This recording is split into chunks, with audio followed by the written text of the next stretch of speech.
But at the same time, like I said, even Bill Gates dropped out of college, but it doesn't mean that he's not intelligent. Some people don't even go to college. But what I say is that statement alone about him dropping out of college doesn't really factor into play. What is important is the striving towards education, the striving towards intelligence. And he definitely had that desire. He would read a lot of books, and he would educate himself. So really, he wasn't very intelligent. And from what I've heard from different accounts, they said that he owned 2,000 books. He had a library of like 2,000 books. Now that's a lot of books. Now, how many of those books did he read? Who knows? But if he did read all of those books, then yeah, that's a good amount of books to read. And at the age of 32, when he died, 2,000 books is a lot of books. I'm trying to, I'm reading books, and I'm not even, my library is only like 150 books. So 2,000 books is a lot of books, But at the same token, you compare that to Osho. Lived until, around his 60s, and it said that he read over 35,000 books. So 2,000 books is nothing compared to 35,000 books. But at the same time, your wisdom is all within you. Just because you read a bunch of books, it does not mean that you're intelligent. It does not mean that you're wise.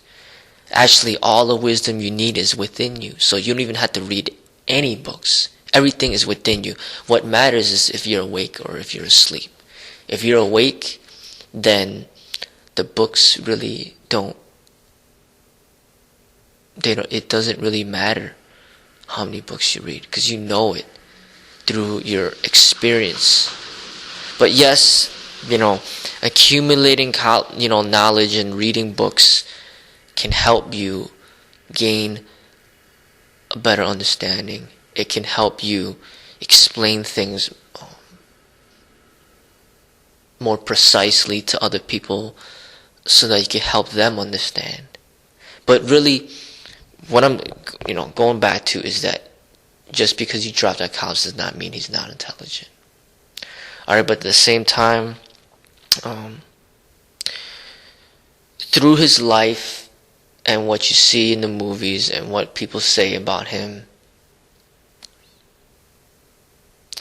his understanding of Eastern philosophy, I would say, is it's not.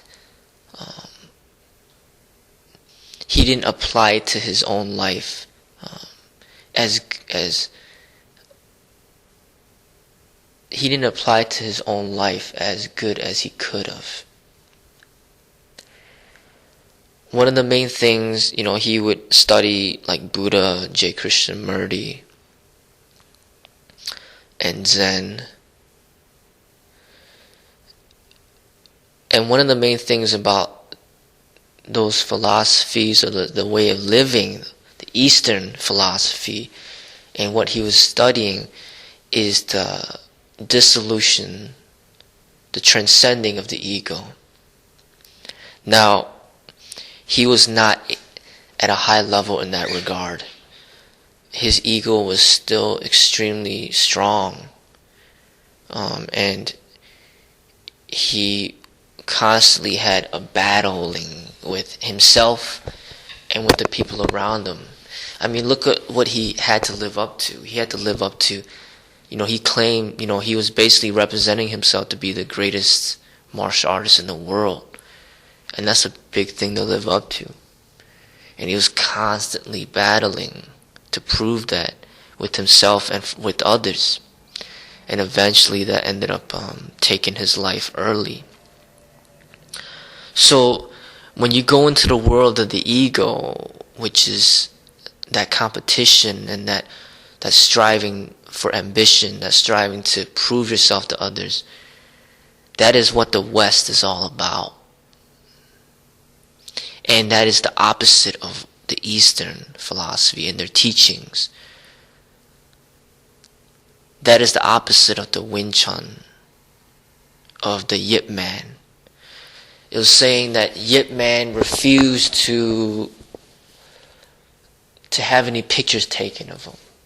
And it was said that Bruce Lee went back to Yip Man during a visit and asked to take a picture with him, but he even asked, if he could videotape Yip Man doing a form on the Wing Chun dummy. Yip Man refused because he didn't want to be videotaped. He didn't want pictures to be taken of him. And Bruce Lee asked him, do you still consider me your student? And then Yip Man replied, do you still consider me your teacher? And then it said that after that exchange, there just came silence, uncomfortable silence. So Bruce Lee was in between the West and the East. And that's one of the main reasons why he's so unique to us in the West, is because he was bringing over something brand new from the East, from Hong Kong, that we've never seen before, and he was trying to share that with us, the art, not just the martial art, but the entire culture of the Chinese, of the philosophy and everything. And it's something that's so new to us that it's hard for us to understand, because it's pretty much very opposite of what we believe in.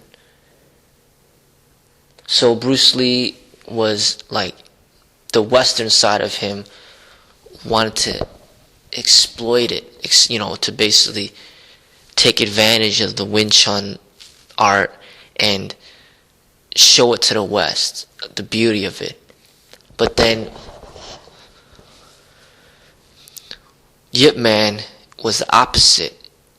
He was very traditional. He didn't believe that he should teach Westerners Kung Fu, that Westerners should not learn.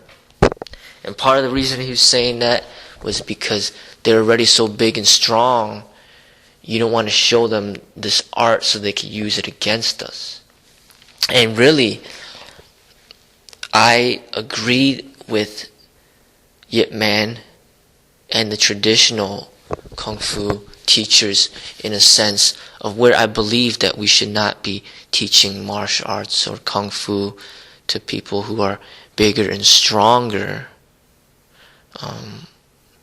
because you wonder what they're trying to use it for. But it doesn't have to be, it should not be in regards to race, but it should be in regards to their inner character and their inner spirit.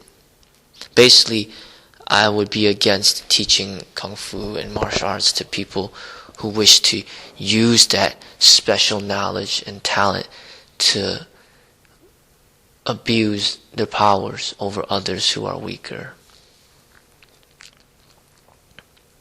So, to me, it wouldn't matter if it's a Western Caucasian man that's big and strong or a Chinese man that's big and strong. Both people should not be taught the martial art, because they're already big and strong. Why give them more power on top of that? That's the way I see it. But when you see it in the traditional sense of where Yip Man would say not to teach Caucasians, they may be saying that because a lot of Chinese are very small. Most Chinese are maybe the average height of 5'6", where most Caucasian Westerners may be 6 feet and above.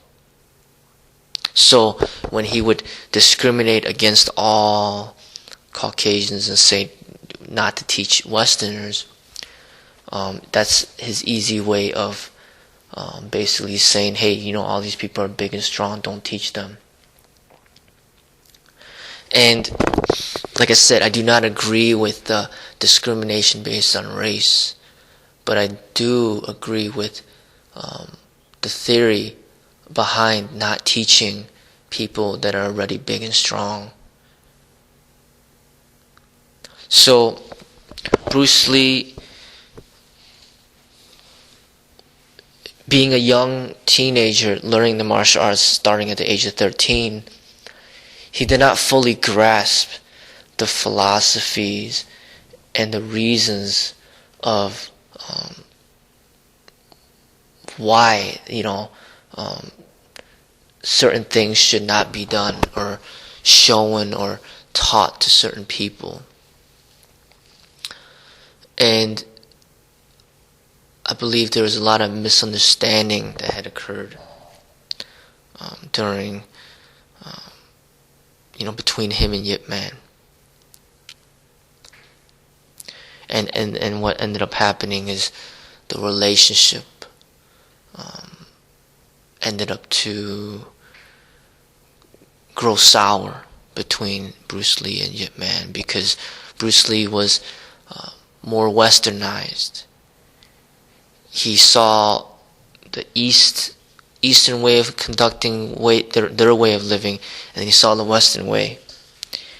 And because he had both, it was hard for him to relate to just one side, because he saw the advantages of both.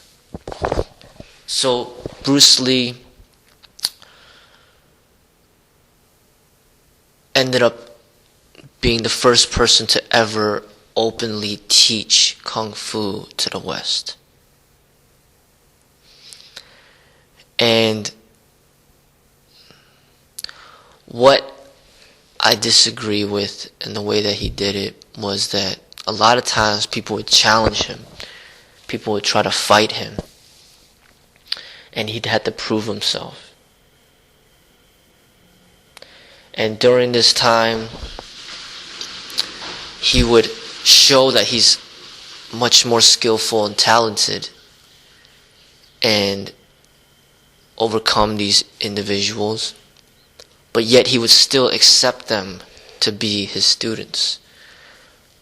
Basically, people were trying to bully him, challenge him, but yet he would still accept them as students afterwards.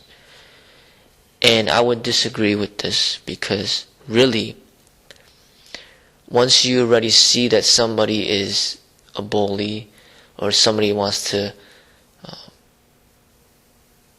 take advantage of somebody, to assert or be aggressive and hurt somebody because they believe they're stronger, and then on top of that you agree to teach them the way to even be more proficient in fighting, I think you are doing worse for society by now giving this person more of a stronger ego so that he could feel that he could hurt more people. Now, it was saying that Bruce Lee was a lot of the traditional masters of the Kung Fu instructors, or the Sifus, they frowned upon what Bruce Lee was doing as far as him exploiting the martial arts and teaching Westerners and basically going out there and sharing all the secrets of the East. So a lot of these traditional Kung Fu masters disliked Bruce. So Bruce ended up turning towards the fighters, like competition fighters. And some of his close friends, or that he developed close friendships with, is like Joe Louis, which is, they're saying that he was that he was one of the best karate practitioners or champions ever. And another, obviously, we all know about Chuck Norris, and he made other close friends of the martial arts as well.